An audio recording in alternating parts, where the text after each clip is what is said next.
Hello students, good morning. Chapter number 8 में हम next theorem start कर रहे हैं। कल जो हमने यूनिट्स के बारे में किया था, ऐसे ही आगे हम थ्योरम कर रहे हैं। और जो थ्योरम है वो क्या है? The set of all units. क्या कह रहा है? The set of all units in a commutative ring R with unity element form an abelian group. Abelian group का हमें पता है कॉम्यूटेटिव वाली कंडीशन। ये कह रहा है the set of all units in a commutative ring. कैसा, किन का सेट है? यूनिट्स का सेट है कॉम्यूटेटिव रिंग आर में विद यूनिटी एलिमेंट। तो वो क्या फॉर्म करेगा? Abelian group with respect to multiplication. और जो बाइनरी जो ऑपरेशन रहेगा वो हम मल्टीप्लिकेशन लेके चलेंगे। ठीक है, तो कैसे प्रूव करेंगे? प्रूफ है इसका, आर हमारे पास commutative ring with unity element 1 है। ठीक है, लेट एस ले लिया set of all units. S में क्या है? यूनिट एलिमेंट है a such that a is unit of R. ठीक है, तो 1 into 1 this is equal to 1। 1 is unit of R. 1 क्या है? यूनिट ऑफ आर, क्योंकि रिंग जो है वो विद यूनिटी एलिमेंट है और यूनिटी एलिमेंट भी क्या होता है? यूनिट होता है। तो यहाँ से कह सकते हैं कि 1 belongs to S implies S is not equal to 5। तो एस हमारा नॉन एम्प्टी है और उसमें यूनिट्स हैं।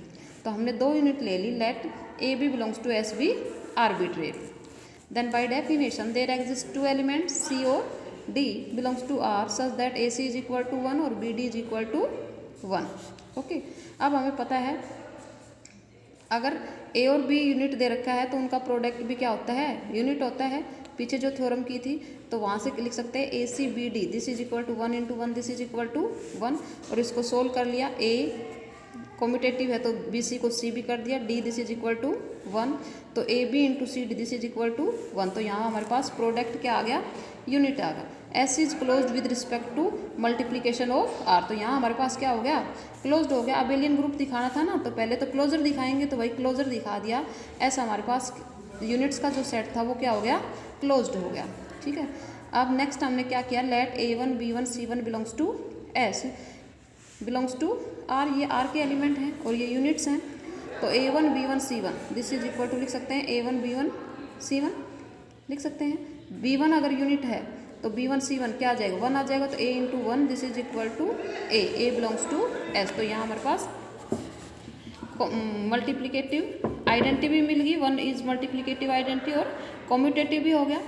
Now A belongs to S there exist C belongs to R such that AC is equal to 1 और CA इज इक्वल टू 1। क्योंकि R है वो कॉम्यूटेटिव है और A और C दोनों क्या हैं? यूनिट है। तो C is unit of R। C belongs to S and AC is equal to 1 this is equal to CA। तो C हमारे पास क्या हो गया? मल्टीप्लिकेटिव इनवर्स हो गया A का।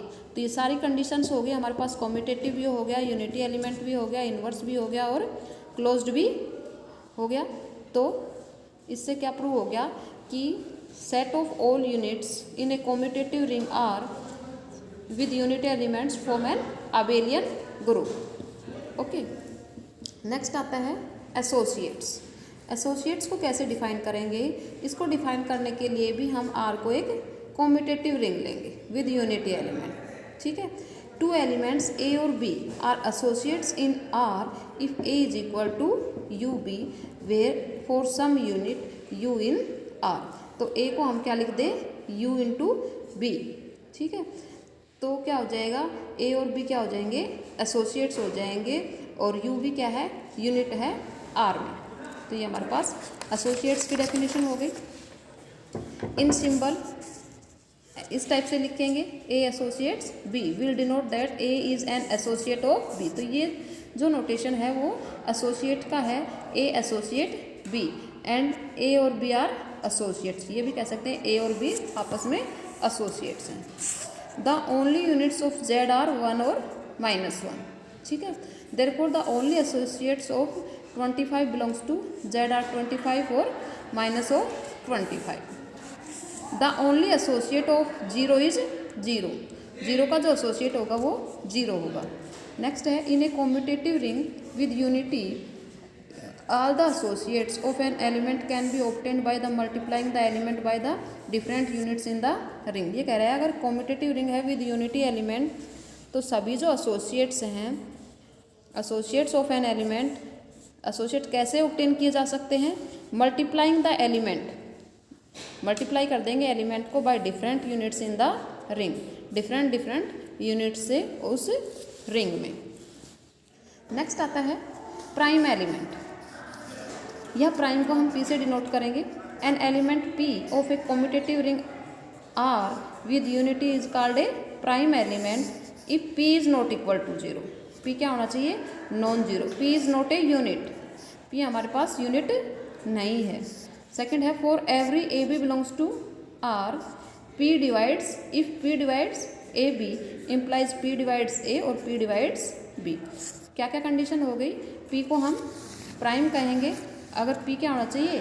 नॉन जीरो होना चाहिए और P यूनिट नहीं होना चाहिए, P is not a unit. और अगर दो एलिमेंट ए बी R से लेते हैं तो P divides a b, it means P divides a और P डिवाइड्स बी, तो ये हमारे पास प्राइम एलिमेंट हो जाएगा। नेक्स्ट है irreducible element. N element P of a commutative ring R with unity is called irreducible element. P को ही हम क्या कहेंगे? इररिड्यूसिबल कहेंगे। फर्स्ट कंडीशन तो वही प्राइम एलिमेंट वाली कि P नॉन जीरो होना चाहिए और वो यूनिट नहीं होना चाहिए। Second, P has no proper factors, और P के प्रॉपर फैक्टर भी नहीं होने चाहिए। Whereas P is equal to a b then either a और बी इज ए यूनिट, या तो ए यूनिट होगा या बी यूनिट होगा, तो P इज इक्वल टू क्या हो जाएगा? A B. तो ये हमारे पास इररिड्यूसिबल की डेफिनेशन हो गई। नेक्स्ट आता है in the ring Z with respect to binary operation, addition and multiplication of integers, every prime number is both prime element and irreducible element. ये कह रहा है अगर हमारे पास इंटीजर्स की रिंग है तो जो भी प्राइम नंबर है, every prime number is both prime element और इररिड, तो वो एलिमेंट प्राइम भी होगा और वो इररिड्यूसिबल भी होगा। ठीक है। नेक्स्ट हमारे पास आता है गॉसियन इंटीजर। क्या आता है? Gaussian integer. एक Gaussian integer is a complex number. Gaussian integer क्या होता है? एक कॉम्प्लेक्स नंबर होता है a plus iota b form का, where A B belongs to Z। Gaussian integer क्या होता है? एक कॉम्प्लेक्स नंबर होता है, वो फॉर्म का होता है a प्लस आइटा b, और a और b हमारे पास दोनों ही क्या होते हैं? Integers. We denote the set of all Gaussian integers by ZI।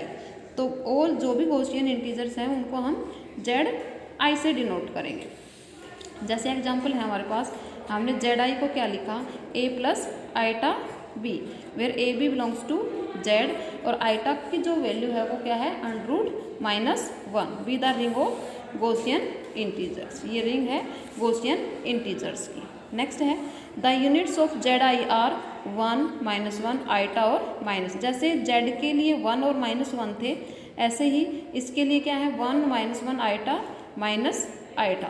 Therefore the associates of 3 + 4 iota क्या हो जाएंगे? 3 + 4 iota -3 - 4 iota, 3 iota -4 and 4 - 3 iota. इनके साइन चेंज कर दिए, आइटा और माइनस ऑफ आइटा। ठीक है। नेक्स्ट हमारे पास है थ्योरम आती है, let R be commutative ring with unity element. अगर आर हमारे पास क्या है? कॉम्यूटेटिव रिंग है with unity element, the relation of being associates is an equivalence relation. क्या दिखाना है? इक्विवेलेंस रिलेशन दिखाना है यहाँ। तो हम क्या दिखाएंगे? रिफ्लेक्सिव, सिमेट्री और ट्रांजिटिविटी। आर हमारे पास कॉम्यूटेटिव रिंग है with unity element, the relation of being associates. Associates के लिए हमें क्या दिखाना है? इक्विवेलेंस। तो फर्स्ट हमारे पास रिफ्लेक्सिव होगा, तो हमने क्या ले लिया? Let the relation of being associates be denoted by this symbol. तो रिफ्लेक्सिव क्या हो जाएगा? Let a belongs to R be arbitrary, now a divides a, तो इसको क्या लिखोगे? A is equal to 1 × a, since 1 is unit in R, तो a associate क्या हो गया? ए का, इट मीन्स ये रिफ्लेक्सिविटी हो गई। नेक्स्ट है सिमेट्री। सिमेट्री कैसे देखेंगे? A associates b, this is equal to a u × b, by definition लिख दिया। तो यहाँ से क्या हो गया? यू को इस साइड लाएंगे तो U inverse A is equal to B, तो बी की वैल्यू आ गई यू इनवर्स ए। ठीक है। तो यहाँ U inverse is also, U unit था तो यू इनवर्स भी क्या होगा? यूनिट होगा तो बी एसोसिएट क्या हो गया, ए हो गया।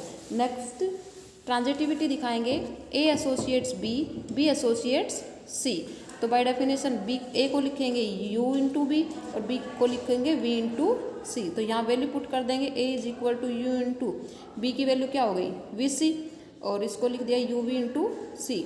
तो देखो a is equal to u v into c हो गया, तो यहाँ ए एसोसिएट्स सी हो गया। Hence associates is an equivalence relation. Thank you.